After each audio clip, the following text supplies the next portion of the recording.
Sounds good. Hello, my name is Kelly O'Donnell, and I'm going to be talking about the differences in third-party assessments and internal teams and how we might be able to get some quality assessments out of that. So here's the agenda. I laid it out kind of like a pen test report, just kind of trying to be a little creative. But the big thing is we're going to really review the goal of a pen test and discuss that and talk about that. Everybody, I have PEN up there. I see that so many times come across. Like, do you really know what you want? Is a pen test this girl sitting on the floor testing how skinny she is?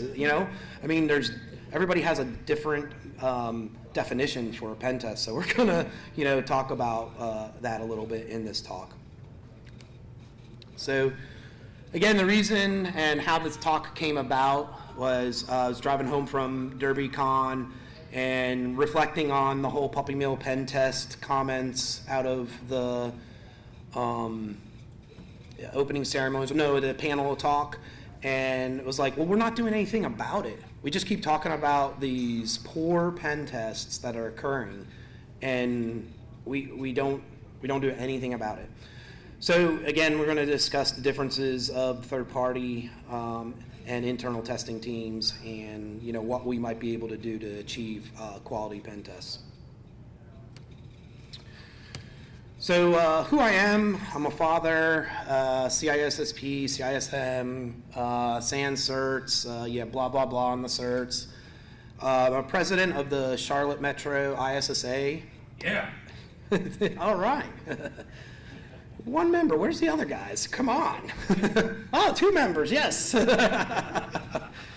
right, so I'm a red team manager. Sometimes I think I'm a gang prevention manager with some of these guys, or a troll collector, because they love to troll me all the time. So it's a shame Dave's not here because he would be doing it right now. But graduated from High Point University, undergrad and grad.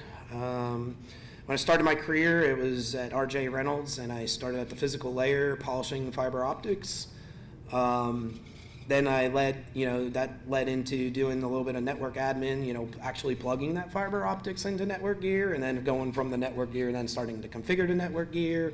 Did the CCNA way back in the day, all that jazz. So from there, went on to move into security, kind of got thrown into doing firewall administration. Actually built the first checkpoint firewall for R.J. Reynolds, and just because I had dealt with a firewall, I got that job. So, and then from there, I just went into a different area of security and really opened my eyes, especially when I started taking like the GPen and what you could actually do. So, and we're going to talk about training and that. So a little disclaimer, this doesn't, this is my talk, it's my thoughts, it's my opinions, it has nothing to do with my employer, which I didn't mention anyhow. So here we go. What is the goal of a pen test? What should it be? And in my mind here, we should be identifying true business risk. There's the scanners, there's the vulnerability assessments out there that identify vulnerabilities, but after you exploit, it's what can you do after that? It's what can you get? So, and that is going to really determine the true business risk, because that's what's going to actually show up or outside your network if you have those gaping holes. So how do we really define what the true business risk is? How do we find it, and what should we be doing? And I say this because there's so many times when the lines of business come to me and they say, I have this server, it's in development, and I want you to pen test it before it goes into production. I was like, yeah, no. Maybe a QA test, that is, or maybe a vulnerability assessment, but and I give them this example. I say, okay, there's this web server. It's got a data classification of public, and it's in dev, and you want me to test it. So my engineers go ahead and test it. They exploit it. all the other systems in that dev environment are irrelevant. So they have to stop the test right there. So yeah, great, I can exploit it. So what's the business risk to that? I can exploit it and it's public data. Probably pretty low, right? It's probably, overall that's gonna be low. Let's move that same box and the same scenario into production. And now my guys do the same, they use the same attack, they exploit it, but now they get to do post-exploitation from there. And then they pivot, and they go deeper in the network, and they find, say, a box with 100,000 credit card numbers in it, and they can extract it out through that box. What's the data? What's the risk now? That's probably going to be high for that box to just be on the network and be able to be exploited. So that's why and things change too. So when you go from dev to production, you have IPs that change, you have accounts that change, you have just things change when you move it from dev to production. So you really need to be testing in production. So again, goal should be to really get to post-exploitation, and you really need to learn about the applications and the systems and what the business goal is. What are the crown jewels of the business? What are they trying to protect? So a couple methodologies that we use and we have to. We're a large financial institution, and they push down NIST, so you have to use the NIST frameworks and everything. And NIST is great, but it's not that robust, and we'll go into, the next slides will show what I'd like to use, and several presentations today have mentioned it, is PTES, Penetration Testing Execution Standard, where several of the elite engineers within the community have put this together, and a lot of folks can go ahead and add tools to it, and it's done right. So here's NIST as it looks. It's very basic. You got your planning, discovery, attack, and reporting. But let's take NIST and PTES, since PTES is really robust, and let's just merge them together. Let's take this and merge it. So under planning, let's do the pre-engagement and initial threat modeling pieces, and I think PTES has threat modeling, but I like to break it out into planning and discovery for threat modeling, because you should know a little bit about the system. You do your pre-engagement, you're getting your scope, you're identifying that. You should almost have an idea of what you're going to do from a threat modeling perspective. You look at it from an internal perspective, maybe like Edward Snowden, threat, or an external, hacker trying to get in from the outside. There's many different ways, right? So you should probably try to look at what the engagement is and apply that. And then when you get into discovery, you actually might find other systems and other applications. So you probably want to do threat modeling again. You're going to do your intelligence gathering, you do your threat modeling again, you're going to do your vulnerability assessment piece there.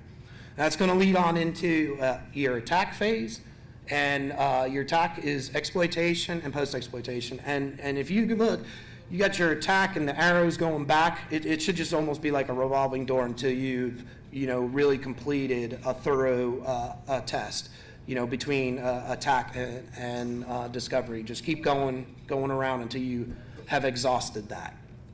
And then when you're all done, you see all these arrows pointing into reporting. And this is the reporting piece. You got executive summary, introduction, methodology, findings, recommendations, and conclusions. And that is, I believe, from SANS and maybe even offensive security. I've blended it.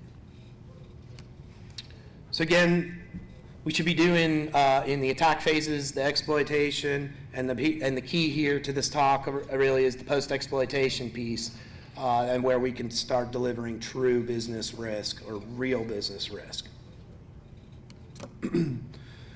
So here we get into third-party value, and third party has a lot of value. I'm not saying that you should go one way or the other with internal and third party. You should do both, really. So the third party value, you can get an outside perspective and a different set of eyes. If you've been testing something over and over from an internal team, you probably should get a third party to come in and test that at some point in time. They can also help reduce unimportant tests, since this costs money. So if you have lines of business that like to take advantage of internal teams and just throw assessments their way, and they're really not high priority, you could actually say, well, you know what, we're kind of booked, but I do use this third party, but you'll have to pay. And I bet you they'll reevaluate that really quickly. They're also good for HR and payroll assessments. A lot of times you won't want your internal employees finding out the payroll data. So if they pop that database and can see everybody's payroll, you might not want that kind of information out there. And you might have a kind of a bidding war on, hey, I should get paid this. So excuse me, I'm trying to get fast because there's another talk. And then resource reliability.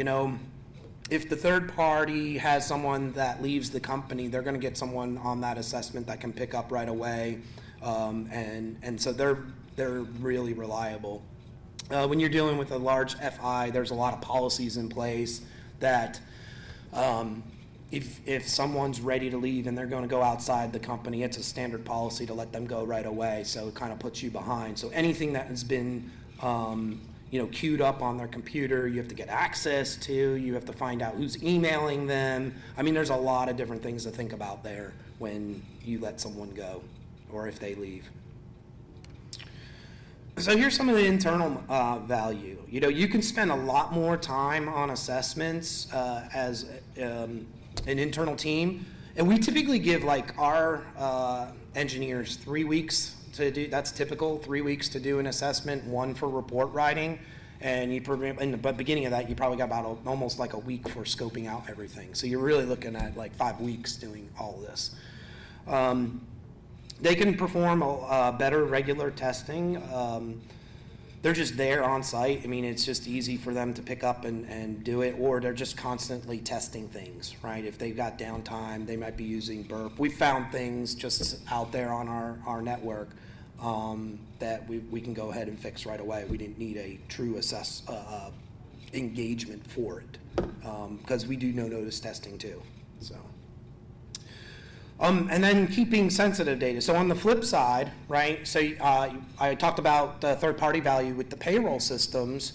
Well, on the flip side, you have intellectual property. You may have certain things that you don't want a third party to know. So that's a good piece to use an internal team for, so they can keep that in-house. Whatever they find out of that stays in-house, versus maybe a third party leaking that, or if they store their findings somewhere that doesn't get popped. You had hacking team being reckless with some of their passwords and all their data and stuff like that. And I've heard horror stories with other assessment teams, and I won't go into it, but the way they treat their data. So as a third party, you really should be using a lot of encryption and maybe not some of this cloud stuff out there.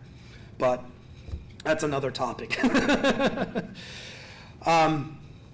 And an internal team can really work directly with other internal teams and make Blue better, right? I mean, constantly, we're not just assessors, and I should be wearing my purple team shirt up here today probably, but our team really is like a purple team. We're helping them be better because we're identifying and then we're helping them fix or at least identify for themselves, because a lot of times we go in and they don't even see us.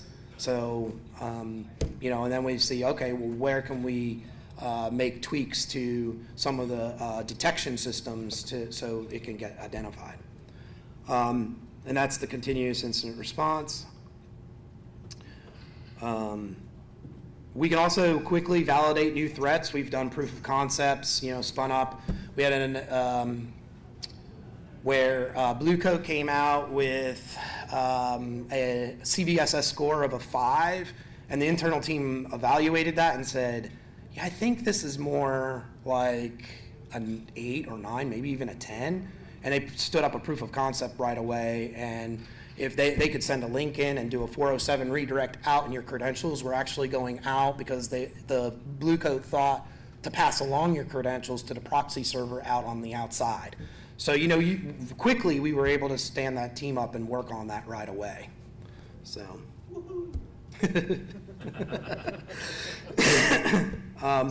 another good is counter surveillance. You may not want your third party doing counter surveillance. You may, but as a big FI, we want to keep that in-house, and if there's any bugs in any of the conference rooms or executive suites, we kind of want to keep that to ourselves. And then for executive profiling, yeah, they would probably be a little nervous if a third party were to do that, because some of the things we find, and you had the Ashley Madison database. So we'll actually go through that, because they can end up being a target from that, So, and then another point for an internal team is the team that I have, they mentor quite a bit, and so they're adding a lot of value to the blue and helping them if they want to ever get onto the offensive side. They're really doing a lot of mentoring there. So here's a question for you. Will a third party call it a pen test even if it's not? We keep hearing we keep hearing the puppy mill pen test, and we also hear the check mark or pen tests. And some might. There's a lot of them out there that will educate the users, but I think there's a handful also, or more than a handful, that they may not. They may want that money, and that contract might be very important to them, that they will just listen to the customer. And if the customer says, I only want you testing this little piece, and it's in dev, they may call it a pen test. And I think we see that. I've seen it firsthand. Question? Isn't that supposed to be capital PEN? That was in my first one. You missed that. You came in late. But yes, you make a good point. Well, yeah, we get a lot of, I said it earlier, we get a lot of requests that come in, and folks just don't even know what they want. And they capitalize PEN like it stands for something. So, yeah. So, and they don't know what they want, and that's a problem. We need to educate. And so, will the testing company pass up on the contract if the rules of engagement are restrictive? Probably not. Most of them won't, because it's money and dollar signs. And if the rules of engagement never allow that post-exploitation, is it a pen test? I mean, some stuff might be, but we should, general rule of thumb, try to achieve post-exploitation. So we do have some third-party pitfalls, like I just mentioned. So the customer is sort of always right when we get into this. So they don't want that friction, and then that can lead to a checkbox pen test. And then will they pass up on the assessment? Again, I said that in the previous slide, or if it doesn't allow the post-exploitation. So there's some pitfalls there. Okay, I'd add one there too, is if the client has had a pen test, or what you call a pen test or not, and you come in and try to explain to them, no, that's not really what it was, you can't sort of throw them under the bus with kind of what they get. They paid hundreds of thousands of dollars for that. It wasn't that, right? So right, it's tough. Save face at some point. Yeah. So usually you come in and you've seen what another company has done before, and it's hard for you to tell them that really wasn't a pen test. That was more of a vulnerability assessment. If that, maybe it was just even a scan thrown on a report. Yeah, because I think there's even differences between the vulnerability scan and the assessment. And I think we should be taking our assessments towards exploitation, right? You exploit and you stop there, and because you validated it, right? That's validation. You validated there's a real, and so that's the part of the assessment there. A scan just says, oh, here, look, here's all these false positives or negatives or whatever. You got to go research it. I mean, that there's no value there. We have to deliver value. So, all right. So here's a little bit of why this came about, this talk. And I found this slide and I started reading it. I'm like, wow. Question breeders and pet stores, and this was really for puppy mill pen tests, but this actually kind of works for our industry if you just replace some of these words here. I mean, if you question, let's say we question the company performing the pen test, right? So instead of the breeders, we put in, we substitute that for the company. We urge governing organizations, the next one, urge pet stores, right, to support shelters. So urge governing organizations to support quality testers. We have to do something. And then I've got some slides later on some recommendations and maybe where we can go from this. And I don't know what the real answer is, but we'll get there. Educate family and friends about puppy mills, and we probably should just add educate family and friends about puppy mill pen tests, right? I mean, we should really educate there. Share links, posts, tweets, and stories to raise awareness. I mean, that's what we're doing now. We're out there. We're getting out there. We do that. We tweet about these things. There's it's Evan Booth. He's got pen test fail, right? Is that him? Yeah, pen test fail. And Evan Davis, sorry. So, yeah, that's what I meant. Booth's going right now. Yeah, the other Evans. Jeez. too much of this. Thank you. So, we try to get out there and share links and posts and talk about our experiences. Talk to legislators and authorities and areas. I have talked to governing bodies. Maybe it's PCI, maybe it's not. I don't know. But we don't have anything, and PCI at least has some teeth right now. So I don't know. Inspect breeders, inspect pen testers and the companies. Organize meetings and educate to decrease the puppy mill pen test. Again, add puppy mill pen test to that. And the last one, no more profits for puppy mill pen tests. Get the existing organizations to support them, basically. So, I mean, this slide kind of fits. You just got to replace some words. And again, I'm kind of tired of hearing about these companies that are performing these types of tests. Why can't we get companies out there that only perform quality? So quality tests. And there's good companies out there that do this. So here's some internal pitfalls, and there's probably a lot more, but this is what I came up with. And Dave could probably help me, he's sitting in the back. But we have some internal pitfalls. Our HR and our recruiters have a hard time screening really good candidates. Audit, I don't know how, the third parties, I don't know what you have to do for audit, but man, we have to jump through loopholes from a big FI and an internal team, and it's like, why are we even doing this? Should we just, have a third party do this? I mean, there's a lot of value for us to do it, but audit holds us back. Culture, right? I mean, the culture does not typically match pen test ideology. I mean, really,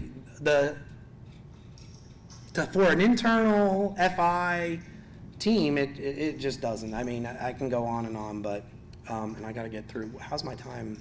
If you want to wrap it up, it'd probably be good. All right. Well, I got a lot more. So, and then there's I'll try to go through this. You got 10 minutes. That's all I'm saying. Okay. You guys want to be here all night.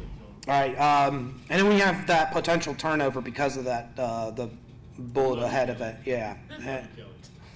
I'm trying to get through this. You want us to keep interrupting, or you want me to get through this? I hear you. And then permission memos, right? I mean, we don't really issue permission memos. I mean, we have, but they're interim permission memos.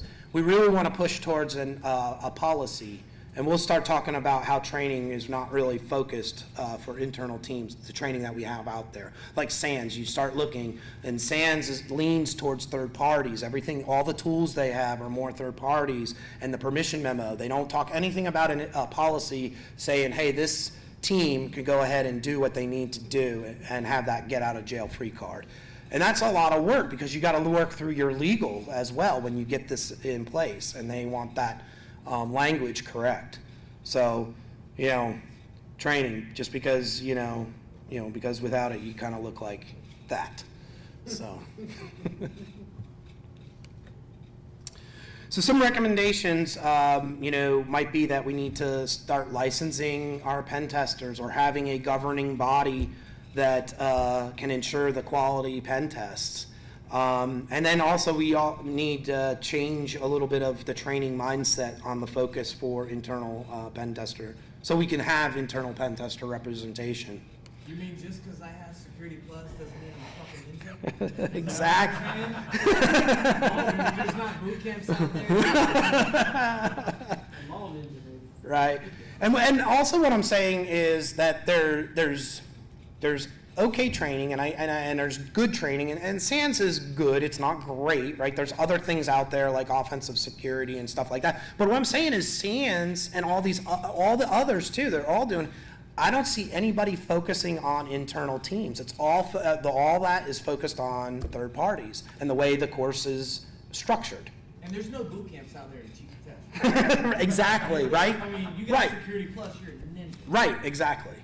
Having the Security Plus. Yep. Perfect. Come see me. So I don't know what the answer really here is. Is it a governing body, that can say, this is a legit pen test company, and then all the others are just out there trying to get work, and you have this consortium of pen test companies that do actual work and are proven. That's the thing; they're proven. So, and I don't know, maybe it's like an Angie's List. I have that up there. So we'll just call it Bob's, right? Bob's Pen Test List or something. I don't know. So yeah, the shitter's full. I mean, you've got PCI DSS and you have QSAs, you have PA QSAs and ISAs and ASVs and QIRs and PFIs. You have all this, but you have nothing for pen tests. And I would question, why in the hell do we need an ASV? Why do we need someone saying, hey, they're qualified to perform a scan? It's automated. This is automated. Let's get that out and put something in where it's an authorized pen test vendor, right? I mean, it's a liability. They're legal terms in what they're doing, so that they're liable for those things that they have scanned and not the purpose of the report. So Yeah. if they scan something that you should have patched and that they should have told you about, since our pen testers, they'll need to absorb the liability of missing an exploit. yeah. Which we all know that's so easy to catch every exploit possible in the system.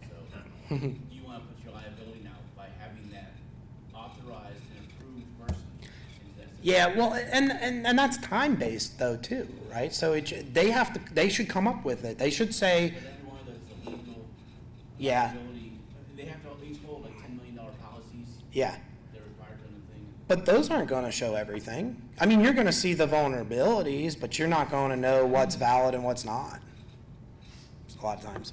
Got a question? So I think it's important if we're going to say that they need to establish this, we should define who they is. Who's the Well, there's a PCI council, and there's members of It it. has no teeth. Well, PCI has some teeth, But not with the mop. only for merchant bank or merchants, right? If you go Ward Drive in Charleston right now, Yeah. there's 5 or 6 CPAs that are rocking left. Right. PCI DSS has no teeth because nobody gives a damn. They do when they get. There's Yeah, fines. when They get do when they're sued- fined. When they get sued, they care. But nobody cares. It has no teeth. Make it have teeth. That's how you make it happen. Well, a lot of companies are getting fined because they've ignored it. I know. I was an internal ISA, and the first week on the job, once I got there and I didn't have the ISA kind of classification, we started getting fined, and guess what? They sent me out to become an ISA. Money makes people do things. Right. That's Right. So, anyhow, moving on. So here's a summary of the differences. I know that's kind of small to read. I'm not going to go into all these. I really covered a lot of them already in the presentation, and I know we have another presentation that we would need to get on our way. And in conclusion, again, I've probably stated it several times. I'm tired of hearing about the puppy mill pen tests. I think we need a governing body to ensure the quality. We need something because we need to remove the checkbox. PCI has the ASV. We talked about this for vulnerability scans. I think we really do need some sort of authorized scanning vendor. But this does need to be higher than PCI. I agree with You you. need an ICANN. you do. You need the community to say that Yeah. these guys rock and these guys suck. Right, And hire them. right. So. Yes. Amen. Yeah, so we need to come together and figure this out, I think. Definitely. So, any questions? Yes. How do you know all this just working for a small regional credit union?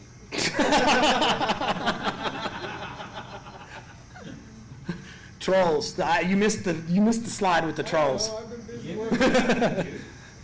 So, Been working. anything else? You question? No? Okay. I think we have another presentation, so Yeah, we can, we'll We're good? introduce that, but thank you, Kelly. references. Thank you. All right. We know you're solid. Right, we know you're solid.